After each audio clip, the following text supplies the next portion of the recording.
이런 표현 써도 되는지 모르겠지만은 막대 먹은 것처럼 생각되는 사람들이 있죠. 갑질한다기보다는 인간이 되는 훈련을 하지 못했기 때문이다. 이제 그런 생각이 일단 들거든요. 그건 노라고 얘기를 해야 하죠. 왜냐하면 내 속에 그림자가 남는 그런 일들은 내가 하면 안 되니까. 그러니까 그 입장이 없기 때문에 사람들이 우리를 길들이려 하거든요. 길들여지지 않는 부분이 내 속에 있어야 돼요. 그 기준은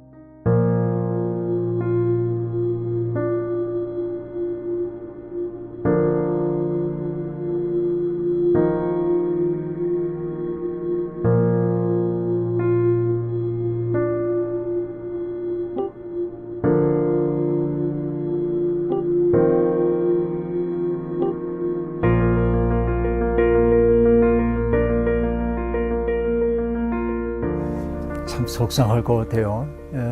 사실 미용실이라고 하는 공간이 옛날로 얘기하면 시골 마을 분들도 그런 따뜻한 마음으로 지내려고 하는 것 같고, 근데 정말 세상에는 이런 표현 써도 되는지 모르겠지만은 막대 먹은 것처럼 생각되는 사람들이 있죠.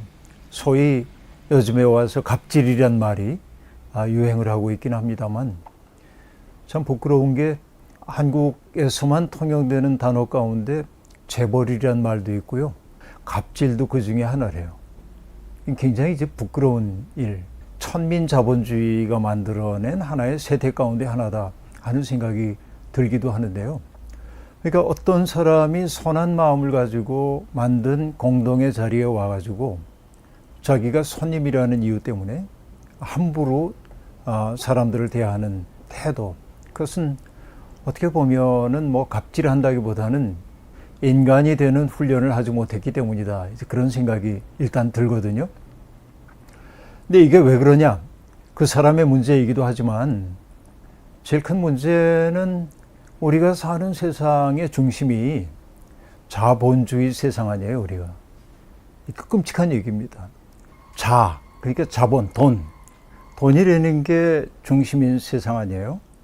그러니까 인본주의도 문제인데 인간 중심주의가 세상을 이 지경으로 만들었다고 한다면 인본주의의 문제보다 훨씬 심각한 것은 돈이 주인 노릇하는 세상이라고 말할 수 있겠죠. 돈이라는 게 사실은 많은 사람들에게 권력을 주는 것처럼 느껴지는 거죠. 그래서 발터 베냐민 같은 사람 얘기, 돈이라는 게 유사 전능함을 준다. 돈이 많아지면은 내가 전능자가 된 것처럼 보여요.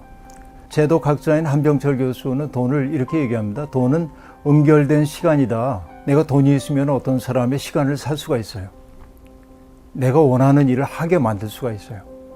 그러니까 내 의지를 누군가에게 부과해서 그로 하여금 그 일을 하도록 만들 때 나는 전능한 존재가 된 것처럼 느끼는데, 그래서 돈이 많은 사람들은 자기가 함부로 해도 괜찮다는 생각이 암암리에 드는 것 같아요. 그러니까 타자들을 배려하는 능력이 그들에게 너무 부족한 거 아닌가 하는 생각이 드는데, 서로 존중하고 존중받아야 이게 아름다운 인생이라고 말할 수 있겠는데 그러지 않는 사람들이 있습니다. 제가 미국에 갔을 때 미국의 어떤 식당에 들어갔다가 굉장히 놀라운 구절 하나를 봤어요. 우리는 어떤 사람에게라도 서비스할 것을 거절할 권한이 있다는 거예요. 그러니까 손님인데 들어와가지고 막대하는 사람이 있다고 한다면 나가주세요 라고 말할 수 있다는 거죠. 이게 주인의 권리입니다. 그러니까 서비스를 제공하는 사람과 받는 사람은 서로 존중해야 하는 관계이지 손님이 왕이다 하는 이런 식의 논리가 통용되어서는 곤란하다 하는 생각이 들거든요. 근데 질문을 했던 분은 오는 손님을 예수님처럼 여긴다고 얘기를 했는데 그 마음 가지고 대하면 얼마나 좋아요.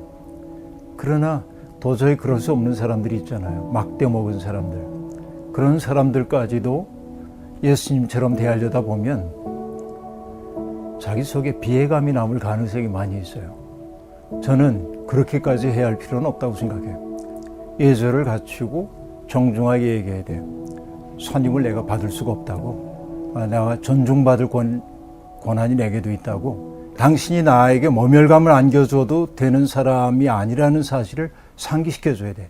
난 이게 어떤 의미에서는 더 큰 사랑이라고도 보여져요.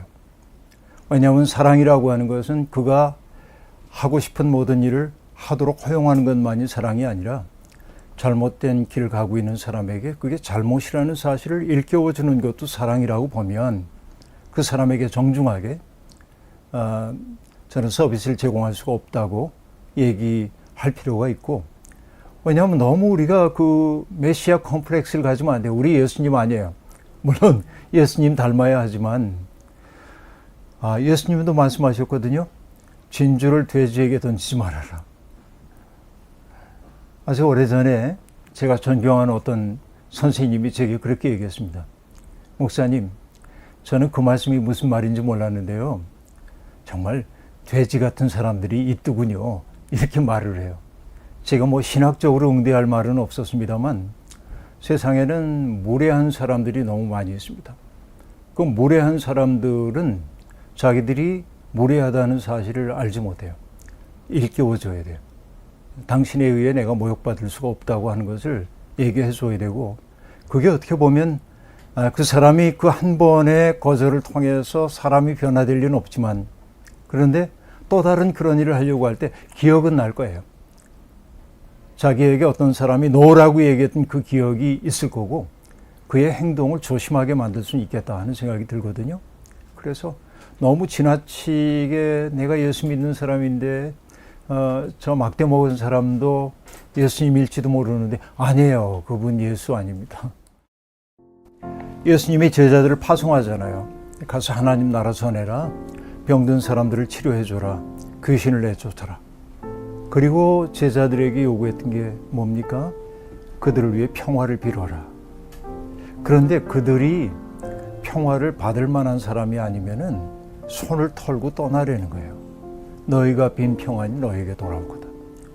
그러니까 내가 저 사람을 바꿔놓을 수 있다든지, 혹은 뭐 그 사람을 내가 감화시켜야겠다든지, 그런 마음을 품고 사는 것은 좋으나 누군가가 나를 함부로 하는 것을 허용하는 것은 그다지 좋은 태도는 아니다. 내 경우를 얘기하자면 나는 나의 삶의 원칙이 훼손되지 않는 범위 내에서는 많이 양보해요. 그냥 네 그렇게 하시죠. 내 생각이 있더라도 그렇게 한번 해보시죠. 그리고 넘어가요.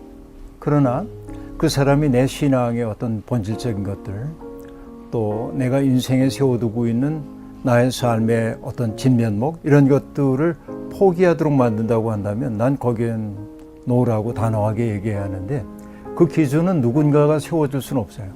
본인이 세워야 하는데, 그러니까 그 속에서 내가 나의 자존감이 무너질 상황이라든지 내가 가지고 있는 신앙의 뿌리를, 토대를 흔드는 이 일을 양보한다면 내가 무너질 수밖에 없거든요.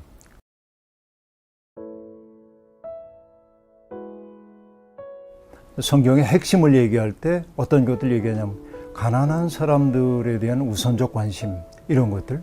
그러니까 하나님이 원하시는 것은 가장 고통받는 사람들이 인간다운 삶을 사도록 하는 것인데, 어느 부자가 내게 당신의 입장을 철회해라. 왜 하나님의 우선적 관심이 가난한 사람에게 있다고 얘기하냐? 이렇게 얘기하면 난 그건 양보 안 된다. 그런 얘기인 것이죠. 그런가 하면은 내가 가지고 있는 정직에 대한 신념 같은 것들이 있는데 뒷돈을 이렇게 넣어주면서 나를 위해 좀 증언을 해달라든지 이렇게 얘기할 때 그건 노라고 얘기를 해야 하죠. 왜냐하면 내 속에 그림자가 남는 그런 일들은 내가 하면 안 되니까. 그러나 양보할 수 있다고 하는 건 뭐냐면 기꺼운 마음으로 양보를 하더라도 내 속에 있는 자존감에 상처 입지 않는 것들이죠. 그래서 비본래적인 것에서는 유연하게 가되 본래적인 것에는 단호함을 견지해야 한다. 그래서 저 사람 참 좋아, 무골호이냐 이런 소리 들으면 안 되고, 저 사람 참 좋다, 겸손하다, 그러나 분명히 자기 입장도 있다. 그렇죠. 그러니까 그 입장이 없기 때문에 사람들이 우리를 길들이려 하거든요. 길들여지지 않는 부분이 내 속에 있어야 돼요. 그게 자기 삶의 중심이죠. 그 자존감이 없으면은 나 스스로 비참함을 느낄 수밖에 없거든요.